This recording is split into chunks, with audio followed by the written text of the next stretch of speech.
Welcome to Greenville Grit, Greenville residents in touch on 103.7 WTIB. This is the local show that keeps you connected and in touch with the issues that are happening and affect your community. Greenville Grit is sponsored by Ribeyes and Greenville Toyota. Now, here's your host for Greenville Grit, Terry Williams. Hello and welcome to Greenville Grit. I'm Terry Williams here today with my co-host, PJ Conley. Thank you again for joining today. And we have got a great guest with us today. We have our Director of Public Works, Kevin Mulligan, with the City of Greenville.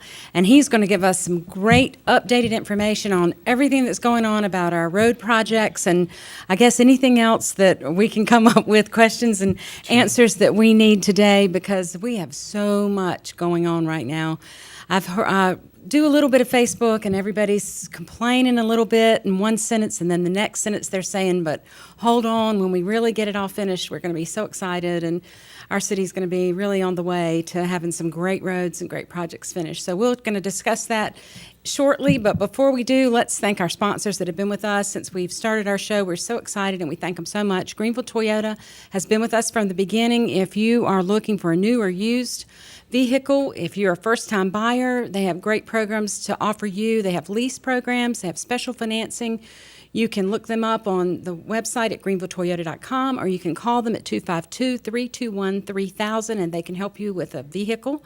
Also, Ribeyes Steakhouse. They have been with us as well. They have a location out on Fire Tower Road, and they also have a location in Williamston.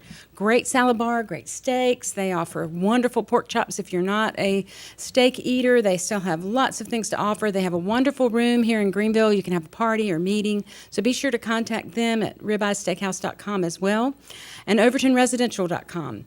If you're looking for a house, you need a new home, or you want to sell your home, we can help you there with Michelle Connor, myself, Terry Williams, or my son Trey Williams. We'll be glad to help you. We have a new location. Come visit us in Uptown Greenville at 401 West 1st Street in our new building, and we're so excited to be down there and help you with all your residential home needs. So we'll take a break and come back and talk with Kevin Mulligan about everything going on our roads. Excellent. Kids have the craziest ideas about food. Where do they get this stuff? Like eating Brussels sprouts helps you hit home runs. And eating carrots gives you X-ray vision. It's nuts. And I honestly have no idea where my daughter got this notion that broccoli is the official food of professional ballerinas. Kids, the only reason my 4-year-old loves cantaloupe is because he's convinced it comes from the moon. Run, small step for man, lots of potassium for mankind. And the other day when my oldest came up to me and said, "Mom, will eating peas and carrots really help me pull off a fakey frontside ollie with a twist?" I look him in the eye and say, "It can't hurt, honey. It can't hurt." Moms everywhere are finding creative ways to help their kids eat 5 servings of fruit and vegetables a day. Get ideas, get involved, get going at letsmove.gov. Brought to you by the USDA, HHS, and the Ad Council. In the beloved fairy tale classic, Beauty and the Beast, Belle is imprisoned in the castle of a mysterious beast. But with the assistance of the castle's enchanted staff, the two become unlikely friends, discover that true beauty is found within, and they live happily ever after. Today, our happily ever afters are being threatened by the fact that nearly 1 in 3 children in America are overweight or obese. Now more than ever, it's time to make good nutrition and physical activity part of your family's daily lifestyle. Do things like eat dinner together, add fruits and veggies to every meal, save treats for special occasions, and get up and play an hour each day. Be our guest to healthy living and visit letsmove.gov to learn more. That's letsmove.gov. This message has been brought to you by Let's Move, the U.S. Department of Agriculture, and the Ad Council.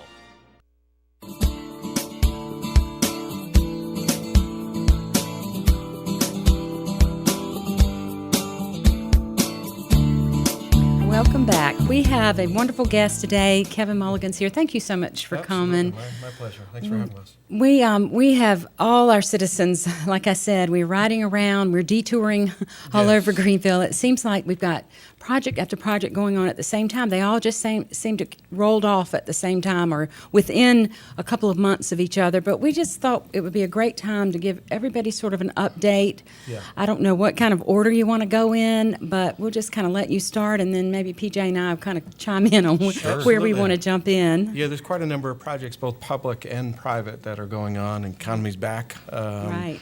You know, as travel across the country, there are so many cities. There's so much construction going on. Right. But and we're among them. Certainly, to your point, 10th Street's closed. Part of Dickinson's closed. With the cities, we're just getting underway with our intermodal facility, which we call GTAC. Right. And that is behind the police and fire parking lot. Just north of Dickinson and Reed. So that's underway. We're closing a couple streets there, Bonner and Pitt, and then we'll close Clark later. But that's a full reconstruction of those roads. So all the utilities and the roadways will be rebuilt. Typically with resurfacing, like we did on Arlington, we're kind of milling the road. We're doing some patching of the road where the base, after we mill it, Right. what's underneath is broken up. We patch that. So that was done from Memorial to Stantonsburg, actually Memorial all the way up to Hart Drive last fall, and we're going to continue with that. This spring, we should see Arlington between Red Banks and Fire Tower. Fire Tower. That will be under construction. Again, that will be done at night, but that will be underway. We awarded that last fall, so. That'll be done. We're looking to do another probably $4 to $5 million worth of roadways it's mixed, part of the bond as well as part of our resurfacing.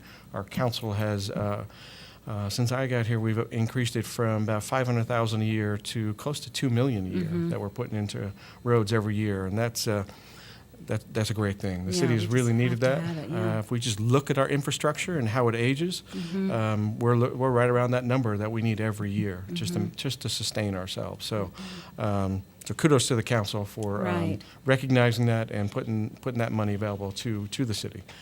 So we'll see about $5 million worth of roadway infrastructure. We'll be looking at Elm Street, Hooker, roads like that. A continuation of Arlington, another section of Arlington. The middle section of Arlington, we need to rebuild that. And there's a stormwater project under that will be part of that, so that will take a little longer. That's not a milling and filling. That's Right. which is, remove take the top 2 inches of asphalt off and put it back. That's more in front of JH Roads. That's I more was of a getting ready rebuilding. to ask you, where was that located Yeah. exactly? Yeah. So there's some stormwater projects that need to happen between Greenville and Hooker, so along Arlington. So there's a couple of stormwater improvements that need to be done there. Okay. So does Fifth Street is not a city street? Well, it depends where we're talking about. Okay. So West Fifth generally is not. Right. East Fifth is. So East Fifth in front of the university, that is, and that's targeted in the next few years to be resurfaced. We don't want to do that right now Desperate. because there's a couple of projects. Town Creek Culvert, we put that Right. out to bid last fall, and that's where this craziness of this bidding environment and how much the university has their student union, a $140 million project. Vidant has their cancer center, $100+ million project. There's so many projects Right. out there. Southwest Bypass is a $230 million project that our bidding environment, our bidding pool is lessened. So we put that out there. We didn't receive the number of bids we wanted. So we're going to rebid that this spring. And as well as look at perhaps a couple of design changes there. Right. But some of the feedback we got from contractors. But that's going to that's a major project. Right. It's in really bad shape. It is, and that goes from 9th and Washington Right. up by UNX, across Reed, all the way up to 5th Street there, and then through that little gully Right. there and out to the tar. So that we'll see what the price of that project is. But that's a pretty significant project, going to be 2 years. 10th Street Connector is largely driving a piece of that. One, it's Right. in bad shape, but two, a lot more flow is coming to the culvert. Good news, Matthew didn't overwhelm that, Hurricane Right. Matthew, but Irene did. So it's strange that would happen, but Right. we're much like everywhere else, I guess. It's very pinpointed as to where you get the many inches of rain. So. So where are we with the 10th Street connector time-wise? Is it on schedule, and what is the date that it's supposed to be completed? So, yeah, and there's a couple of different answers there. Yes, it is on schedule. My conversation with DOT, that it's progressing nicely. The Dickinson area, they ran into a couple conflicts there with putting some pipe underneath the railway. So that delayed what was going to be open in December is now open in the spring, or reopening Dickinson. At least that's the latest. Right. Anytime you're going to do construction, and we have a 2-year time limit for Town Creek Culvert, but as we start to go 20 feet down into the ground, we're going to run into some issues.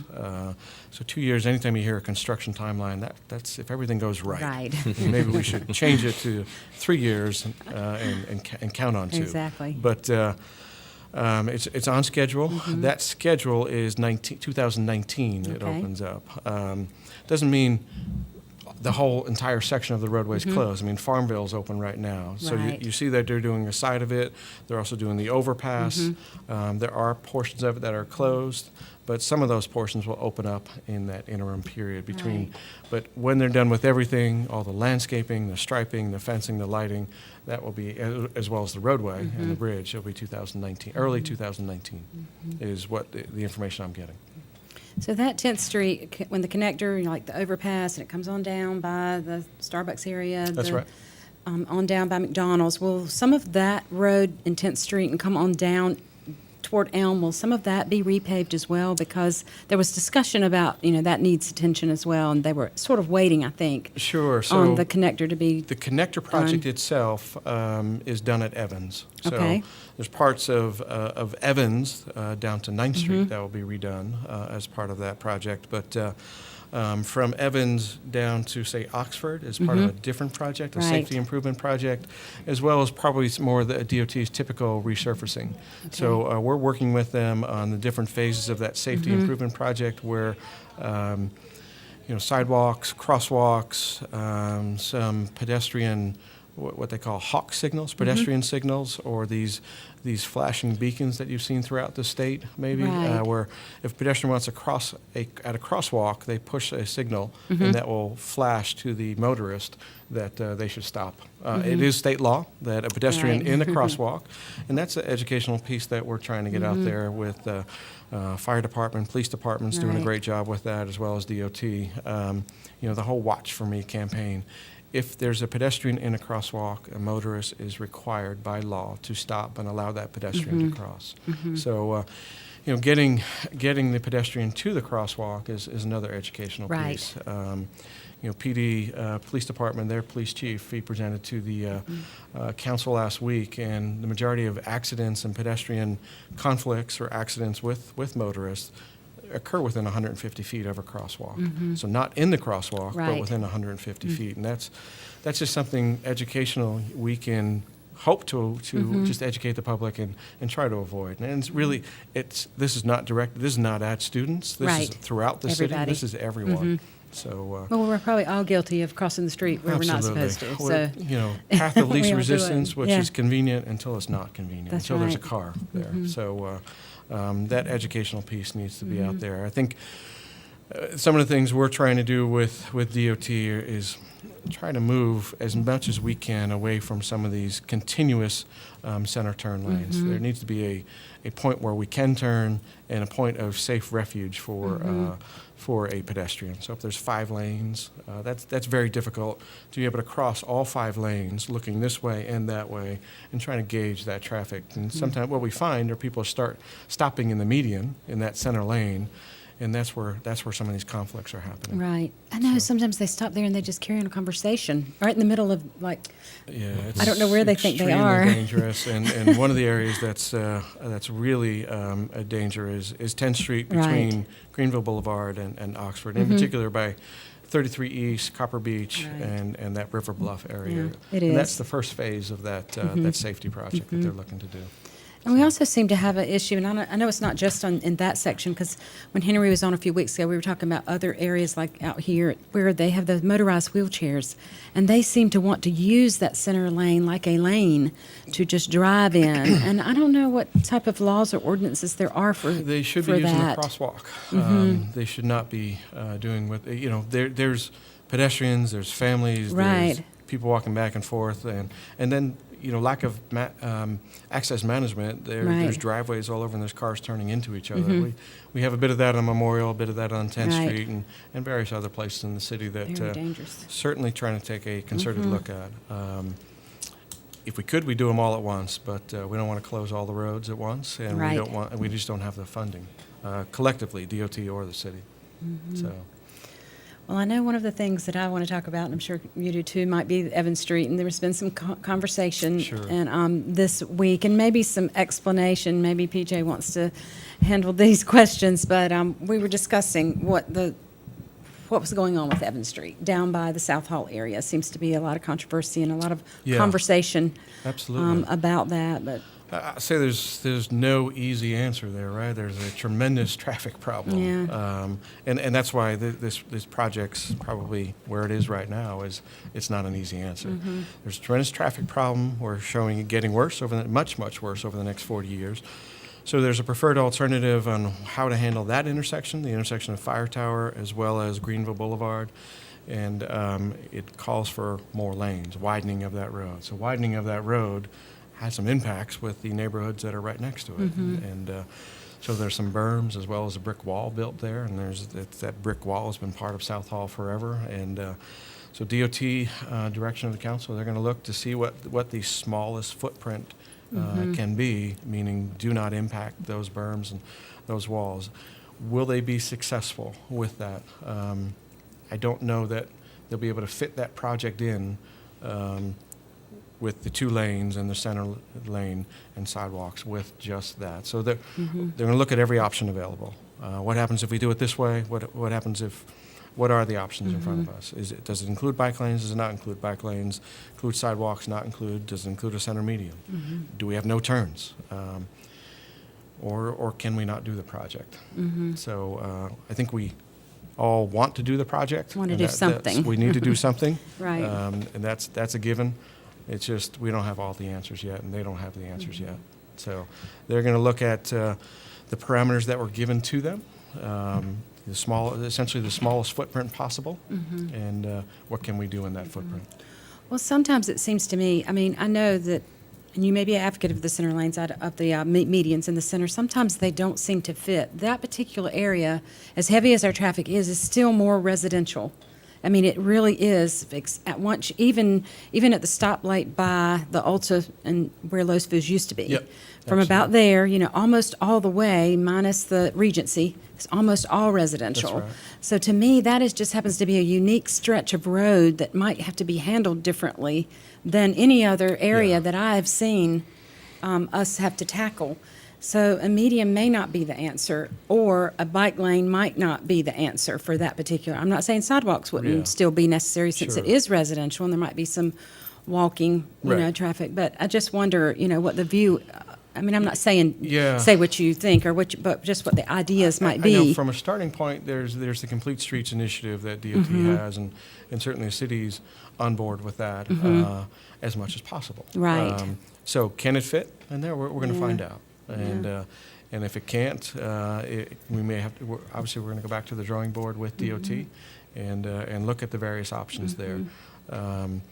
There's the widening of the road. There's one of the things we didn't talk about is for this project, the road elevation itself, that may not be where the road elevation ends, and that's one of the things that's going to cause the problem. If it has to raise a couple feet to fit all the lanes in, there's the Right. gradual grading of that, and that's setback.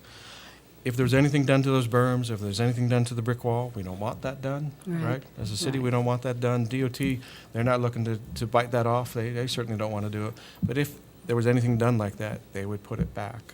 It's a $40 million project, so if there's $10,000 of landscaping, I'm sure on the books they would have more certainly more than $10,000 Oh, yeah, of landscaping. to replace the wall? To replace the wall, well, certainly replace the wall, but Oh, even yeah. any Costs a lot landscaping more. that's on those berms. Yeah, So yeah. we would work with them. I mean, it is their project, but we'd work with them they want it, they want the city to accept the project. Right. They're not going to force a project down that the city doesn't accept. Yeah. They want the traffic problem to go away, right? Sure. So how can we best deal with that traffic issue? And just to speak to DOT, I mean, they're working on, here are some of the DOT roads out there. So 10th Street, Allen Road, Fire Tower, Memorial, Evans, and Greenville Boulevard. There's a project underway on every one of those Right. projects in the next 7 years that they're looking at major, as well as the Southwest Bypass. So DOT has, and this is probably the first time in the city, about $400 million worth of road work Right. that's scheduled for the city. So on one hand, there's a tremendous impact, and we have to worry about how to schedule this. I mean, we Exactly. have 10th Street's out. We were resurfacing Arlington, so 5th Street becomes a major. Well, we have a project scheduled for 5th Street, a streetscape project, and we'll have to think about when can we do that. Can we do that right now while 10th Street's underway? Because that is something that is an alternate route. So we don't want to shut down every road in the city. While we want to rehab every road in the city, Yeah. we have to be very cognizant about how we're scheduling that. Well, So- like from our office uptown, now 4th Street's becoming more usable because you've got the building being built. As you get more into uptown, you turn, right on 5th, and there's new construction on That's 5th right. Street That's now with right. the Between fraternity Pitt and house, Green. and there's just so Oh, much. at So you 5th got Street. more Yeah, yeah, traffic yeah. going on there too as well. Yeah. I just want to pop back over to Evans Street just for a minute Sure. because this is just my personal opinion. Because I used to live in Bedford, and I'm just thinking about the residents, and I'm thinking about DOT, and sometimes I feel like and this has nothing to do with what the city really is making, but DOT doesn't live here, and they don't drive on that road every day. And I know it's hard for them to make the decisions because, but this, I'm just really concerned about this particular section. I go back to the residents that are living there, and now they're building those more and more apartments are on that left. That those residents are going to increase there. Yeah. That I know that it's still a throughway traffic for people getting to the Winterville area and crossing over Fire Tower, but I still believe the more, I don't know how you even check it, but more traffic's probably the residents getting home. I mean, I know they can turn right, go to Regency, avoid that stoplight altogether if they had to. They could Right. avoid it if they needed to. There might be a way to divert traffic if something can't be done.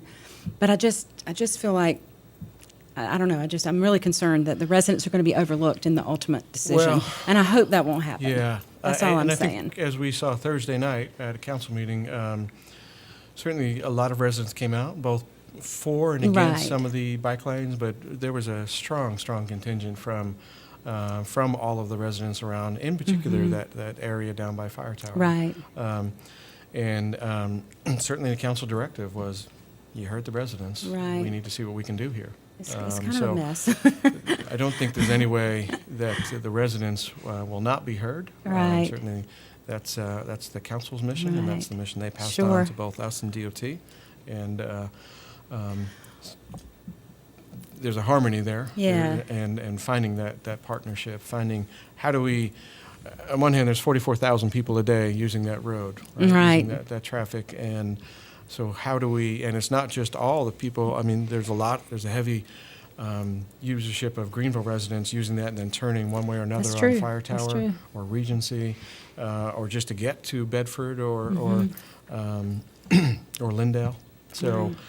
and as we put more apartments and put more housing in there, there's going to be more drivers, more pedestrians, more of everything. And I think, one thing, that you'd mentioned too is, one of the options would be not to do the project. I don't think any of us don't want to do the project, and I think, more or less the directive that we gave the North Carolina DOT is, this is a little bit different of a project than they're probably used Right. to. This isn't a commercial corridor, this is a residential corridor, and like Terry had said a few minutes ago, after you get beyond Best Buy and that Right. shopping center, I think it's the Lincroft Shopping Center down there, it is all residential. And one of the directives that we had for the DOT was just to come back to us and bring us something different. Bring us something, maybe a smaller footprint of the project, Right. something that's going to lower the impacts of these neighborhoods over there because we all know there's a problem there. Yeah. Everybody understands that there's a problem there, but there's a happy medium, in my opinion, between what was presented to us and what wasn't. I guess one of the most disheartening things to myself, and I know to the mayor,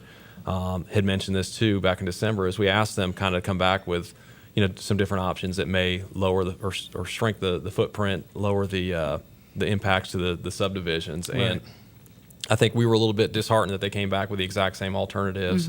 Nothing had changed, and we just hope that they'll take that criticism, that constructive criticism that we gave them, and potentially be able to make this work. Like I said, it's, in my opinion, I mean, I'm not an engineer, I'm not a road specialist, but to me, we need to be funneling some of that traffic to some of our commercial corridors That's right. instead of the residential ones. So We're going to take a quick break, and we'll come right back and wrap up our discussion. Kids have the craziest ideas about food.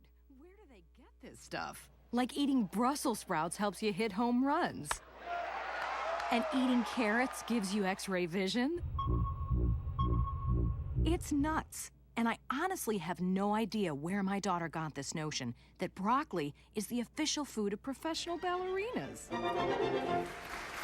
Kids, the only reason my 4-year-old loves cantaloupe is because he's convinced it comes from the moon. Run, small step for man, lots of potassium for mankind. And the other day when my oldest came up to me and said, "Mom, will eating peas and carrots really help me pull off a fakey frontside ollie with a twist?" I look him in the eye and say, "It can't hurt, honey. It can't hurt." Moms everywhere are finding creative ways to help their kids eat 5 servings of fruit and vegetables a day. Get ideas, get involved, get going at letsmove.gov. Brought to you by the USDA, HHS, and the Ad Council.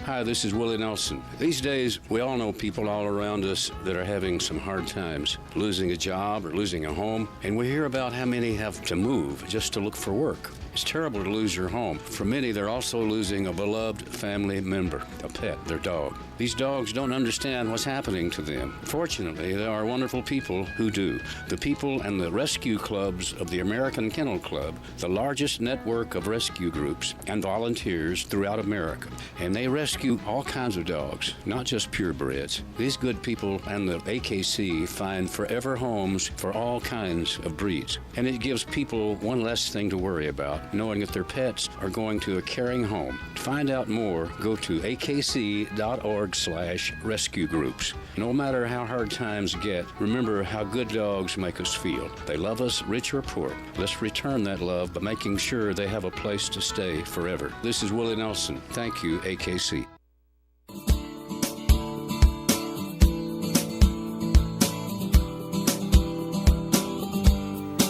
Welcome back. We've had a great discussion with a good update, and we really appreciate you talking with us today. I think you had a couple of things you just wanted to remind the public about, some collections. Yeah, certainly. There's a big one on the horizon, and the horizon's pretty short range. Right. That's July 1st, 2017.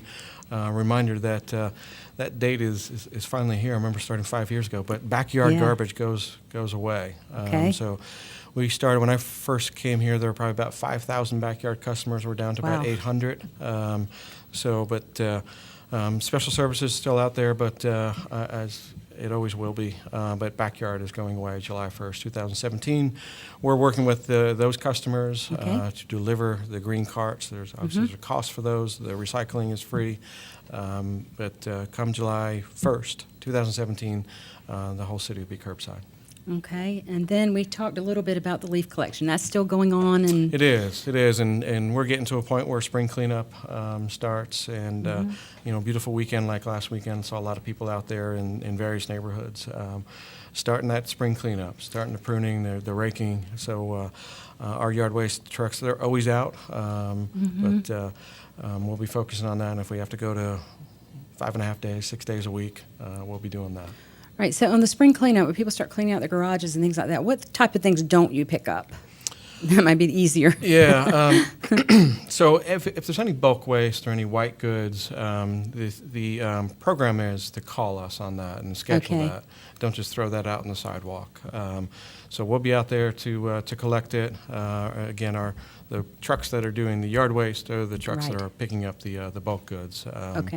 Construction debris, we typically don't handle that, or it's in our ordinance not to address that. And if you have a contractor cutting down trees, that contractor by ordinance he's supposed to address that. Okay. Take those limbs and trees with them. Okay. So, All right. That's great. But leaves and grass and that sort of thing, branches you cut, Okay. we're taking that. Wonderful. Thank you so much. Absolutely. All right. We've had a great discussion today about our roads. If you have any questions more, I'm sure that you can contact Kevin. Join us again on Friday night at 6:30, Saturday mornings at 9:30, and we want to thank our sponsors again, Greenville Toyota, Ribeye Steakhouse, and Overton Residential Properties. Join us again. Thanks a lot.